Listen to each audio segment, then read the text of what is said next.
तुम्हें लगता है कि जिसने तुम्हें रुलाया है वो सुखी होगा, वो चैन से सोता होगा, वो हंसता होगा। नहीं, ये तुम्हारा भ्रम है। जीवन का एक बहुत गहरा नियम है, जो किसी के हृदय को चोट पहुंचाता है वो स्वयं अपने ही भीतर एक घाव लेकर जीने लगता है। तुम्हें दिखाई नहीं देता, क्योंकि मनुष्य अपना दुख छिपाने में बहुत कुशल है। तुम रोते हो तो लोग देख लेते हैं, लेकिन कोई भीतर ही भीतर रो रहा हो उसका कोई प्रमाण नहीं होता। जिस दिन किसी ने तुम्हारी आंखों में आंसू दिए, उसी दिन उसने अपने जीवन में एक ऐसी कमी पैदा कर ली जो कभी पूरी नहीं होती।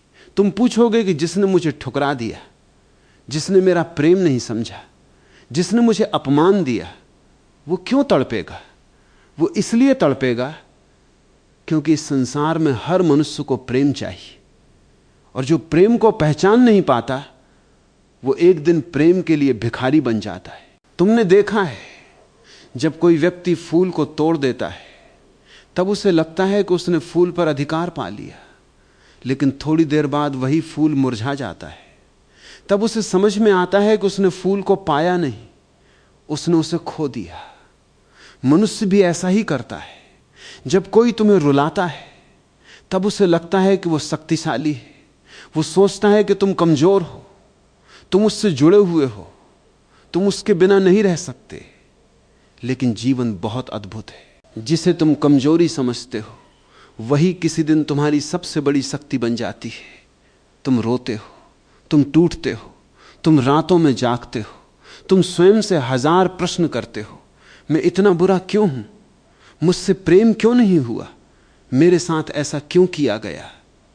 और इन प्रश्नों की आग में तुम धीरे धीरे बदलने लगते हो। आंसू मनुष्य को या तो नष्ट कर देते हैं या फिर उसे नया जन्म दे देते हैं। जो व्यक्ति आंसुओं को समझ लेता है वो फिर पहले जैसा नहीं रहता। तुम्हारे भीतर एक नई आंख पैदा हो जाती है, तुम लोगों को पहचानने लगते हो, तुम मुखौटों को देखने लगते हो, तुम झूठ और प्रेम के बीच का अंतर समझने लगते हो, और यहीं से तुम्हारा रूपांतरण आरंभ होता है। लेकिन जिसने तुम्हें रुलाया था वो वहीं खड़ा रह जाता है, वो बदलता नहीं। उसे लगता है कि उसने तुम्हें खोया नहीं, उसने केवल तुम्हें दुख दिया है। उसे पता ही नहीं चलता कि उसने अपने जीवन से एक ऐसे व्यक्ति को दूर कर दिया जो उसे बिना किसी शर्त के चाहता था। जीवन में बिना शर्त प्रेम करने वाले लोग बहुत कम होते हैं।